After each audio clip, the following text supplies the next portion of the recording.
in addition to all the panelists having worked in education for multiple decades, having written books, articles, research papers, they also have had deep experience of education in various contexts. And we wanted to kind of unpack their own lived experiences, their insights, and also the systemic lens that they bring to education in the work that they do today. So it's a huge honor to have all of you with us today. Thank you.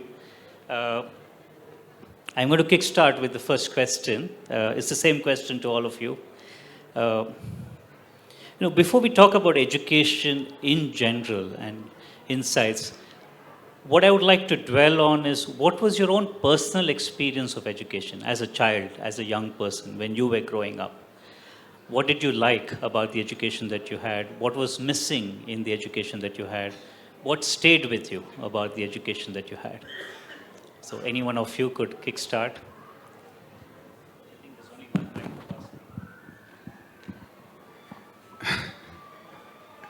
So, day one of school, the first day at school, I went and it's a distinct memory. Day one of school, I go there, and there's my class teacher. I won't name her, I still remember her name. And something happened, and she asked me to put up my hand like this, took a scale, and hit me. And I did not go to school after that. I just didn't go to school, so I won't go to school. It went on for, I think, 5, 6, 7 days. Eventually, my dad would take me in the car. He would sit with me outside the school, and I would sit with him half a day, and that's it. Then, 3 days later, I think now this is the 8th or 9th day. And again, these two names I will never forget.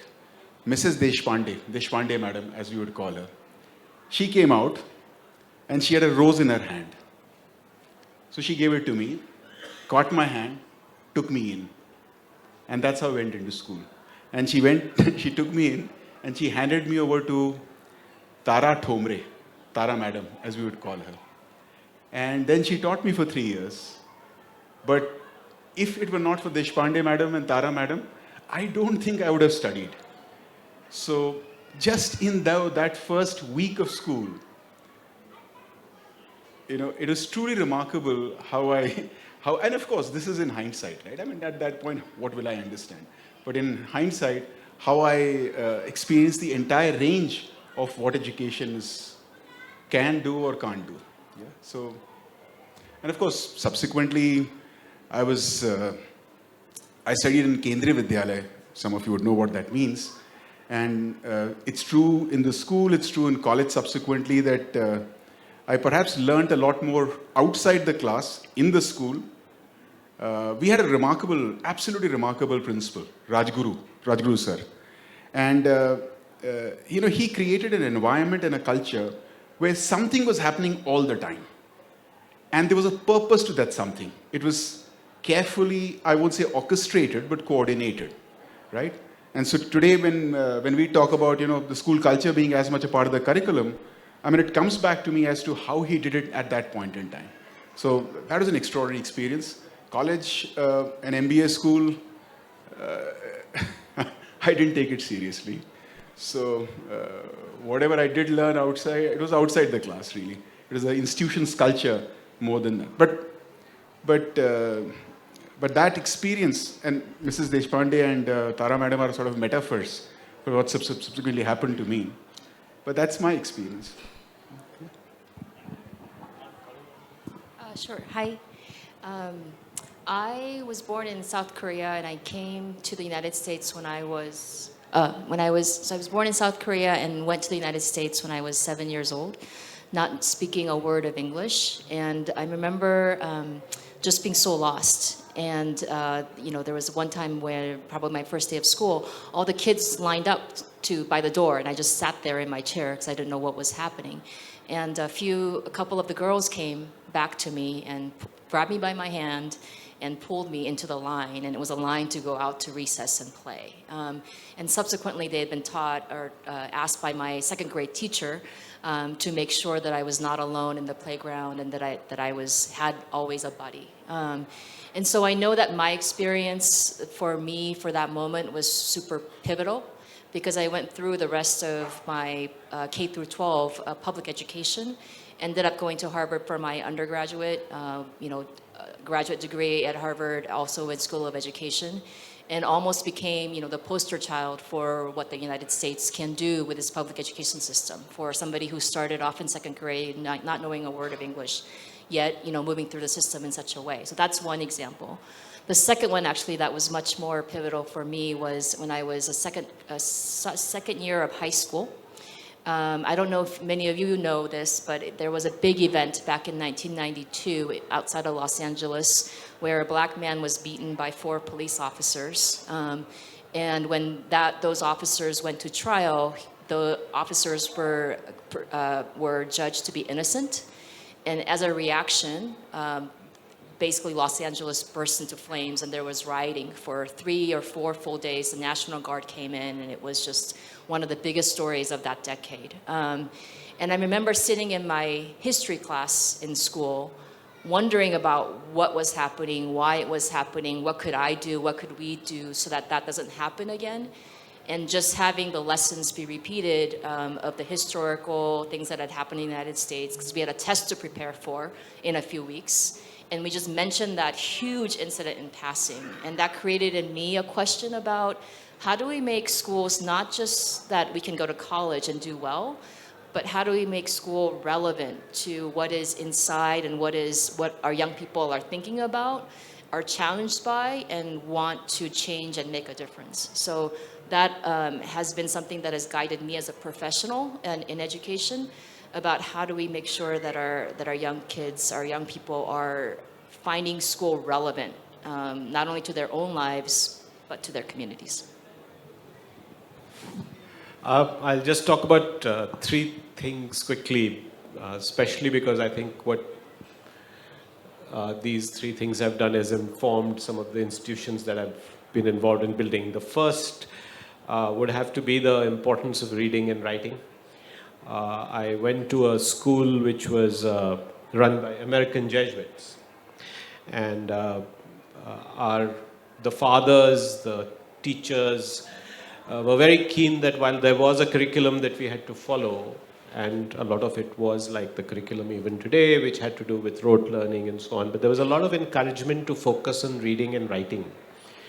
And I remember having a teacher who was very particular about writing, and she really honed my writing skills, and actually it wasn't required to pass the exam so much as just her love for helping impress upon me the importance of structure, simplicity, how to start, how to end, how to keep it brief and all that. So I think that has informed a lot of what I've done in my life, and including what we now do at Ashoka University, particularly, as well as at Harappa Education, which is online. Unfortunately, I couldn't do it in the MBA programs that I've started because there isn't that appreciation for that. I think the second thing I would say is the importance of allowing for breadth and flexibility. The second part of my education was at an IIT, and a lot of college education in India is still about depending on the grade you get and the rank you get on an exam, you get assigned a particular subject to study, and then you study that subject for 4 years, and you really don't have any flexibility to go beyond that. I studied metallurgical engineering for 4 years. I've never done any metallurgy in my life. And I now look back and realize that I didn't have a choice. I was made to study something that I had to study because I had no other choice.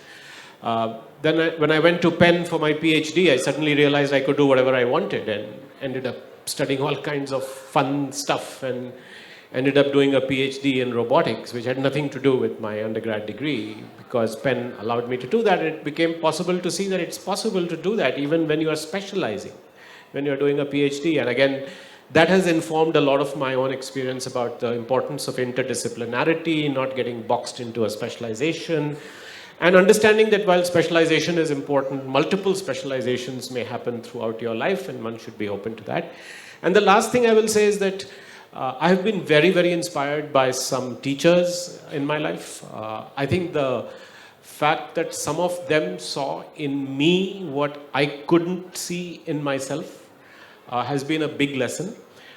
So when I'm looking at setting up programs, in fact today also some people came to me and said, do you need help crafting a curriculum, or how do you create a curriculum? And I said the only way you do it is by finding good teachers and just letting them loose on young people.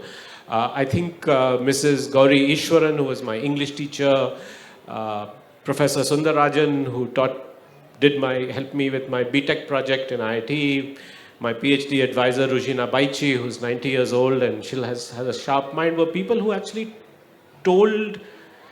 brought to my attention things that I never thought it was possible for me to study, attempt. And I don't know what acumen they had to see in me, but I think that's what great teachers do. And so what I've tried to do in our programs is not be so concerned about the subject and the sequence of courses or content that people do, but really get exposure to great teachers and people who can inspire. So those are three things that I think came out of my growing up years, which have really informed the educational work that I've done.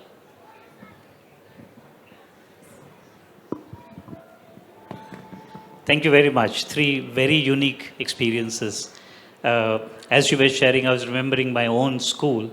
And one of the incidents I remember from my own school is that I had these two best friends that I was with from grade 1.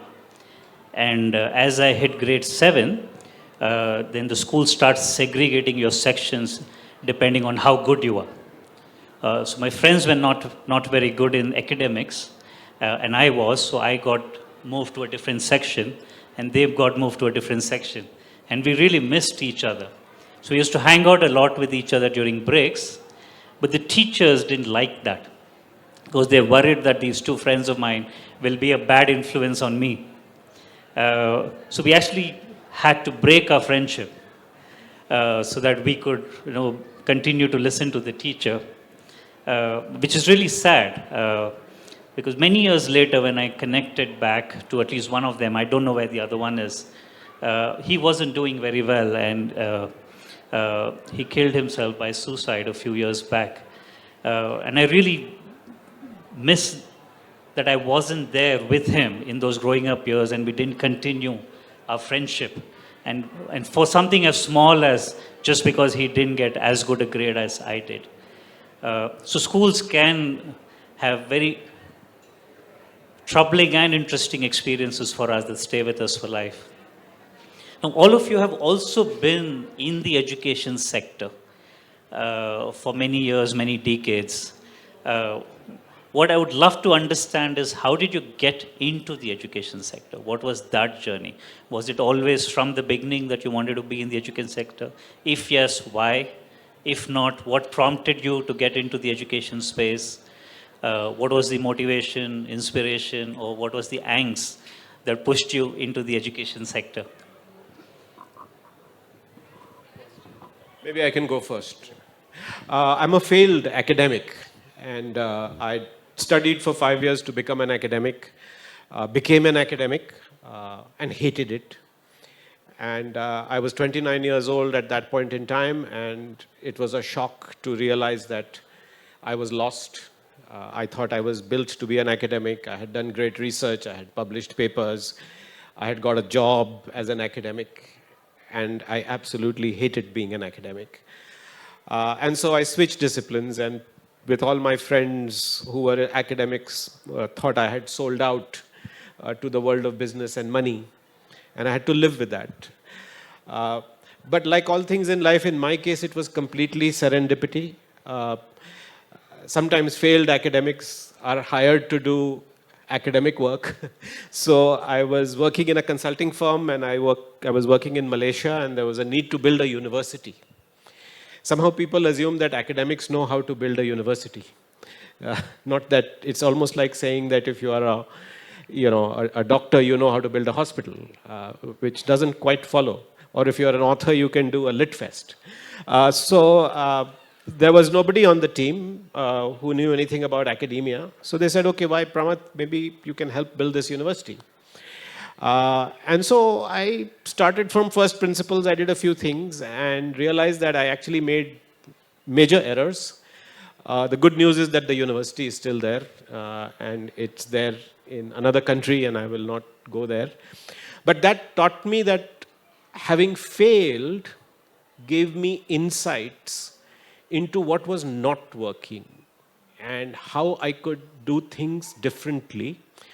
I also realized that if you did things from scratch again, then you could start afresh.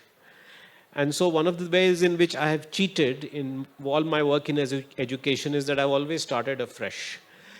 Trying to change educational institutions is damn tough. And I've stayed away from that. But that's how I got into education. And it was just serendipity. I always thought, a lot of people think that I was involved in education. I always wanted to be somebody involved in education. I can tell you that when I was growing up, I wanted to be a bus driver, and that was my full ambition at that point in life. But this just happened by chance. Sorry, Anurag, but I just want to unpack that a bit more. Uh, so, what did you end up doing? No, you built this whole set of universities. You've been involved in education change in India. So, talk a little bit into that. What I ended up doing is, it's very clear to see that in our country, the big problem is quality. There is no dearth of talent in this country. Our young people are extremely bright and hungry for knowledge, curious. All you need to do is just give them the freedom to learn. And so what struck me very quickly was that all you needed to do was provide an education that was unshackled from the confines of what we have created already. Setting up new institutions allowed me to do that and to challenge that. One of my mentors in life actually challenged me to do this. Because when he first asked me to build the university, I said, listen, I am a failed academic and I don't know how to do it. And he said, no, because you're a failed academic, you should do it the way you think it should be done. And that gave me the confidence to say that then I will shatter all the myths. So to give you an example, because I believe that education is all about having great teachers, and a new institution, you will never get good teachers because good teachers will say, why should I go to a new institution started by a business guy? What does he know about education? What we did was we started, if you look at all the institutions I've started, they all started with visiting faculty. So you go to a Connie and you say, okay, so how long do you think you can really come to India for? So Connie says, I can come for 2 weeks. I say, okay, I'll take that. I'm not asking her to move from Harvard to India. She'll never do that.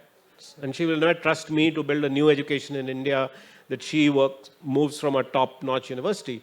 But she'll give me 2 weeks to educate Indians who deserve her ability to inspire.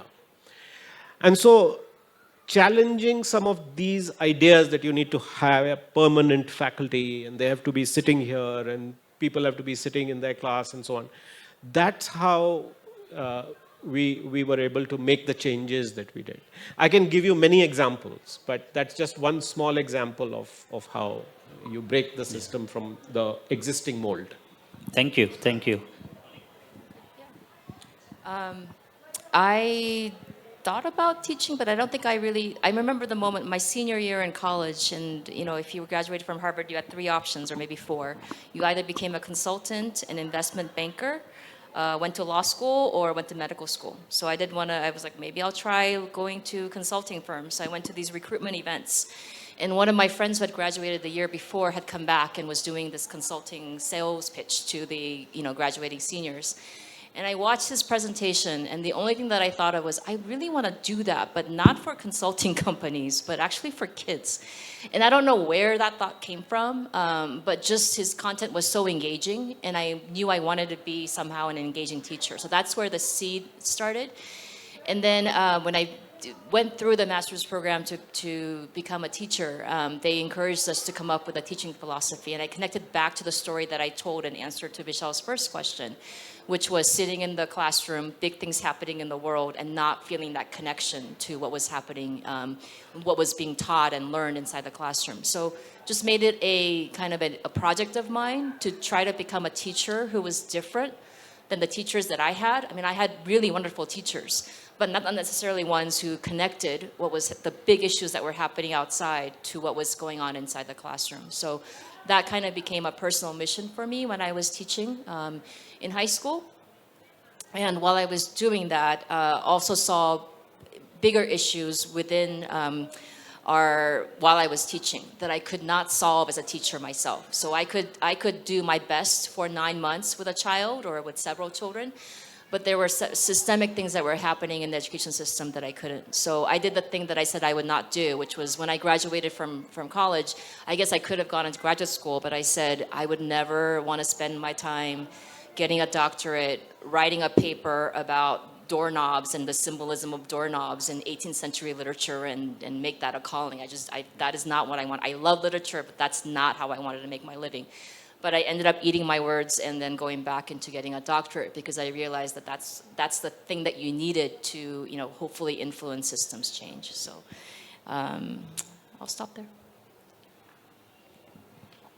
So, like millions of young Indian boys, I had no idea what to do. So I did engineering. And after engineering, I had absolutely no idea what to do. So I did an MBA. After MBA, this is the first time I thought about something, and I said, look, I'm not going to work for this, soap firms and stuff like that. I want to serve the country. So I tried for the IAS, and I didn't get in.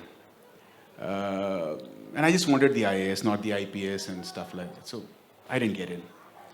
So I looked around for a job, and I had a pretty good MBA. So I had, very quickly I had many jobs, and I had a job, I had an offer from Wipro. And, Wipro was the lowest paying of all the 5 offers I had. But, and I'm talking early 90s, right? And I knew it from my own friends who were working in Wipro, that Wipro was a strange company where you didn't have to bribe. And that was very unusual. It's unusual today as well. But Wipro was a company where whatever you do, you don't have to bribe. The very, very, very, very, the highest standard of integrity. So I said, forget about the compensation. Let me just join Wipro. It's a complete accident that I joined Wipro. And I never worked in the IT side. I was in the joint venture of Wipro with GE in healthcare, in finance. Then I moved to some role where it just so happened that I got the responsibility for building what's called the CSR for Wipro. And in parallel, Mr. Premji was setting up the Premji Foundation. Right? That was going on together. So when I got responsibility for the CSR and the foundation was being built, I said, well, the only thing that I'm familiar with, and I'll tell you why I was familiar with, is school education. And therefore, even in Wipro CSR, let's try something in school education. So again, I drifted. Right? So, and that, I think in about 7-8 years, I was doing that. I mean, I had a business role. I was responsible for the manufacturing business of Wipro. And I had the CSR thing as well going on. And at some point in time, I think it was very clear to perhaps my boss, even more than me, that I had no interest in business. So he asked me one day, will you shift to the foundation? And I said, yes, that's what I will do. I didn't think, it is not even as though I said, oh, let me think about it, and I'll come back to you tomorrow or day after. I said, yeah, I'll do it right now, right? And so that's the story. But there's a soil underneath that, right? There's a backstory backstory. And the backstory is that, I grew up in a household where my father, who was himself an IS officer, he spent pretty much all his career in school education. All his career in school. He chose to be in school education. So from 1976, 77 through to, whatever I've seen. So like you're a businessman's son, you grow up to a businessman or a film star's daughter and you become a film star. So it's sort of that kind of stuff, So, I remember the first books that I would encounter is, Paulo Freire and Paul Goodman and stuff like that, which, at that point in time seemed like just the most natural thing, because those are the books in front of you. But when I look back now, that's like crazy, and that's because my dad was in education. So, I mean, that I think is the real reason. But it's really accident. I mean, it's truly accident that I joined Wipro. It's truly, then thereafter, subsequently, my boss recognized that I don't have any aptitude for business. So, put me here. Thank you. I'm going to come back to you, Anurag, right now.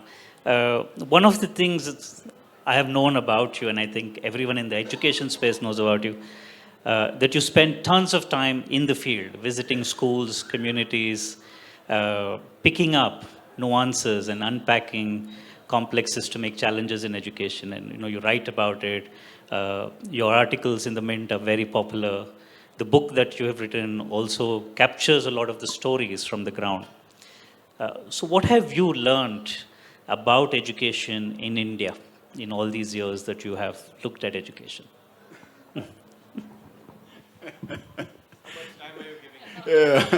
What's the time actually?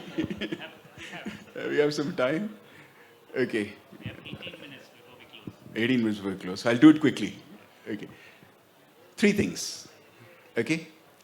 The first, and I've had the privilege, given the role that I am in, I've had the privilege of doing what Pramath talked about, which is setting up new institutions, and at the same time, doing exactly what he doesn't want to do, which is to work with the public system, try and help it improve, right? So, it's both ends of the spectrum.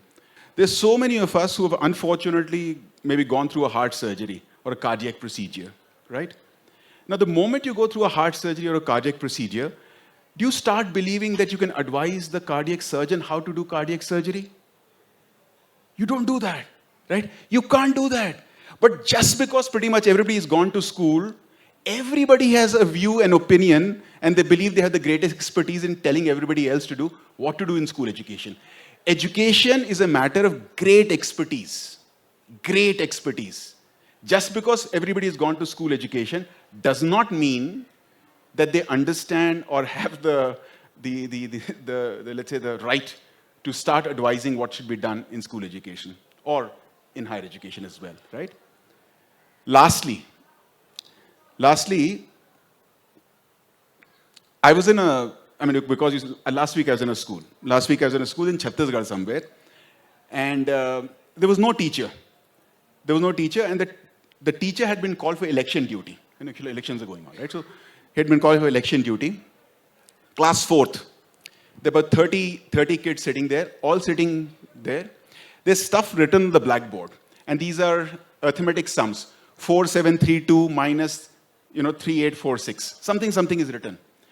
These kids, class 4 kids, they're sitting there on their own.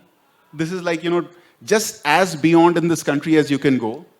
They're all sitting and they're writing in their notebooks. And you know what they're doing? What's called in Hindi, those of you who understand Hindi, they're called ibadati prashna. Meaning they're taking those numbers and they're constructing, let's say, stories around them. So, there were 4,630 birds in Agra. And then this happened. And therefore those, 3,200 birds went away. So how many birds are left? So many birds are left, right? And they're making stories and they're making poems and they're writing fluently. Class 4 kids, the teacher is not there, right? Now this is a government school in some village in Chhattisgarh, right? And like you said, every week I'm, my legs are always pulled all the time in our organization that you're holidaying every second week, right?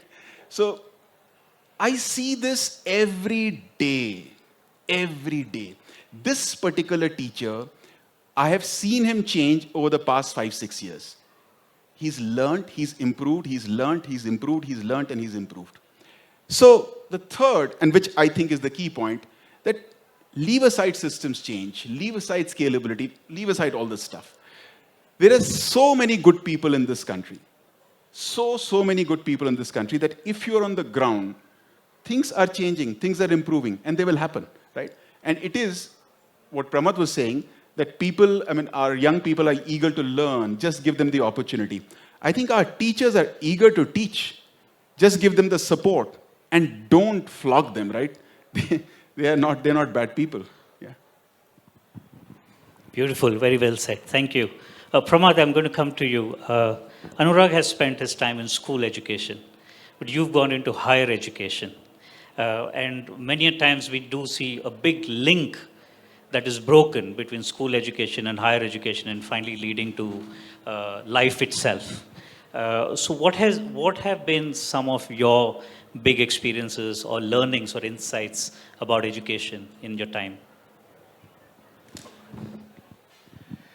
I think at the higher education level, we shouldn't be educating people. We should let them learn. This is the big problem we have. We're trying to tell people you should study this, you should study that. I think it's much better, you're much better off letting students do what they want to do, muddle through, make mistakes, screw up. It's okay. Let them make mistakes. But trying to tell young people today, you come into this program, study this and do it this way. And I know this sounds a bit radical. I'm not being so radical. Of course, there has to be guardrails. But I think this spoon feeding that continues into college, which is a natural progression, at least in this country, is completely unnecessary. People are capable of taking their own decisions, and that's part of education. And if you can't take decisions, you'll screw up and you'll learn from it, and you'll become a better decision maker. So I think the first thing is to stop. If it was totally left to me, I would say I would not have specializations, I would not have programs. I would just have a college or a university which has great teachers, and you go to a buffet and pick whether you want to eat noodles or burger or buttermilk or coffee. So I think that's the first thing. I think we are over-educating and over-regulating, and we are over-channeling people and saying, oh, the country's demand is this, so I should do this.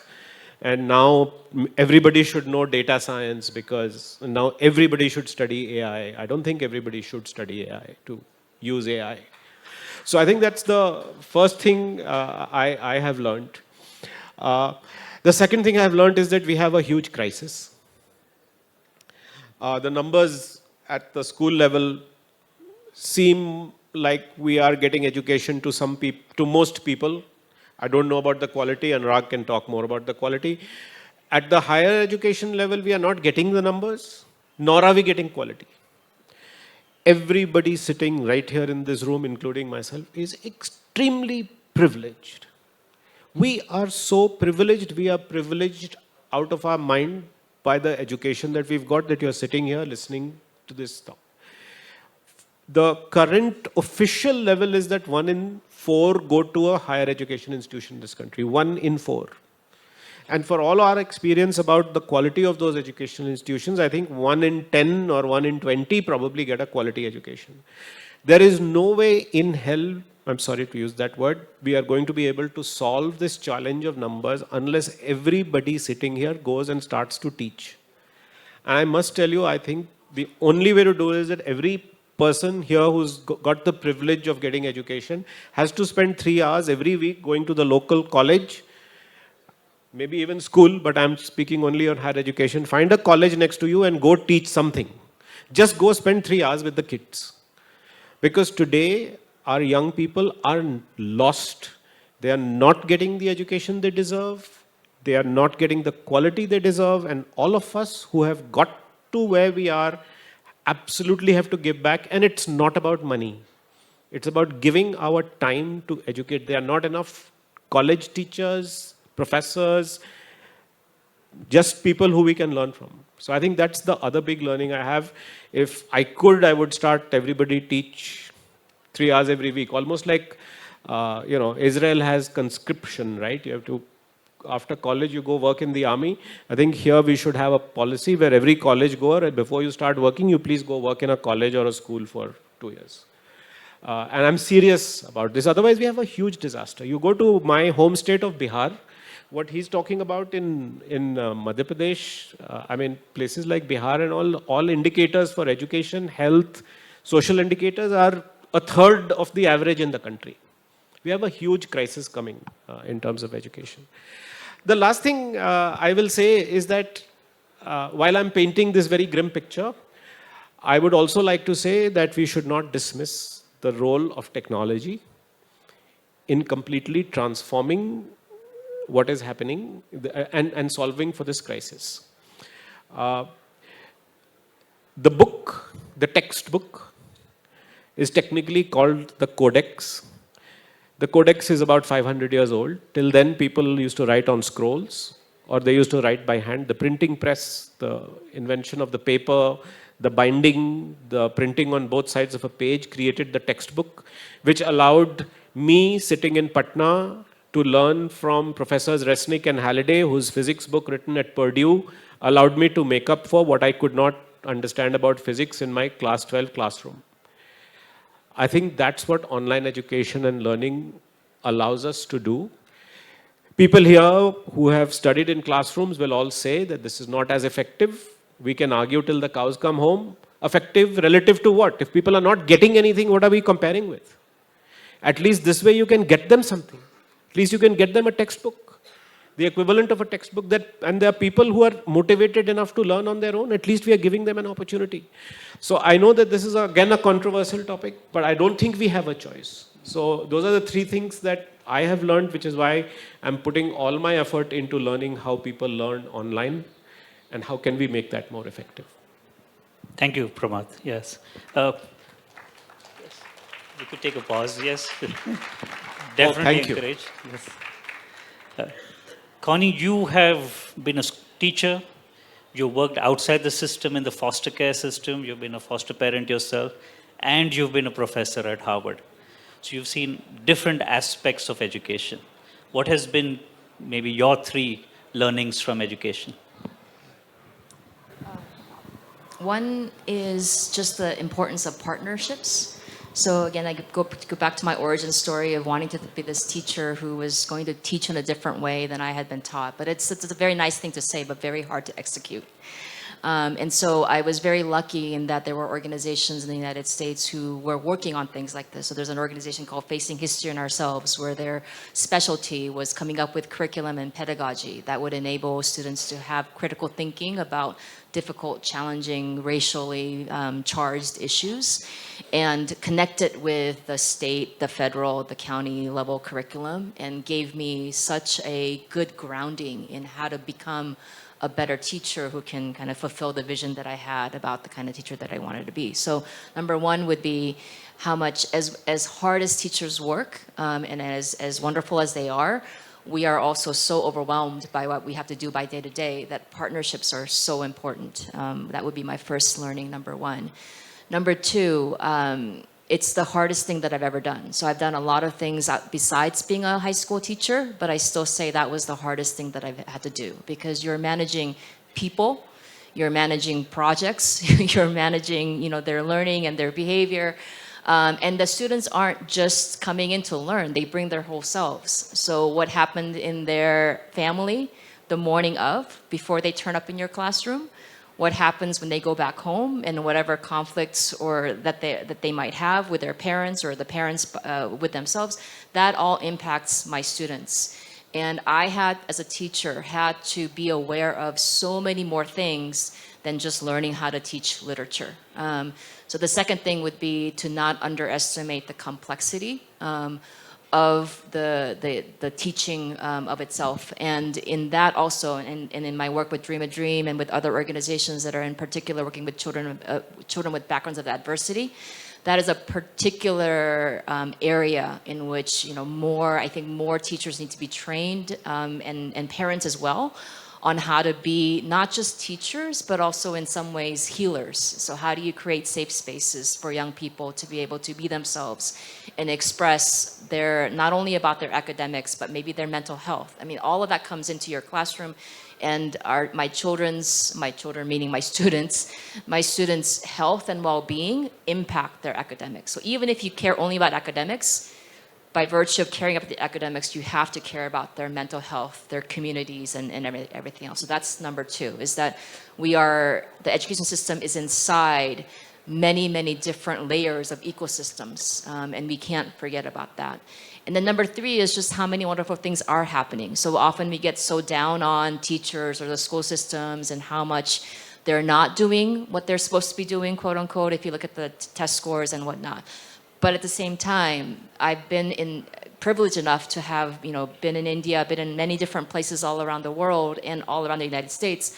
And there are so many wonderful examples of teaching and learning that are happening that I wish we had a better balance of telling those stories, in addition to the need to change and improve. And so I often say, like, there are so many bright lights. I wish we could connect them all, and enable people to learn from each other. Because I feel like the solutions have already been found. It's just not been shared enough among different people. So we're hoping that the books like About Dream a Dream, or the books that these authors have written, and other kinds of more inspirational examples of what's happening in education would help also fuel it just as much as the problem statements have done so far. Lovely, thank you.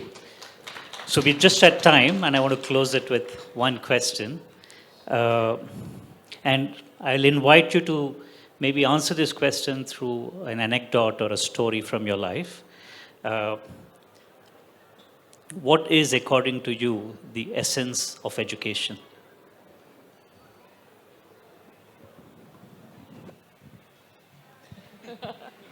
He's asking tough questions. Over to you.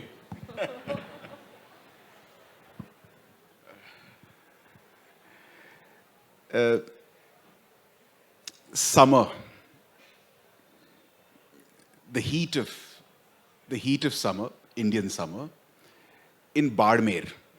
Badmer is one of the two desert districts of India, right? Thar.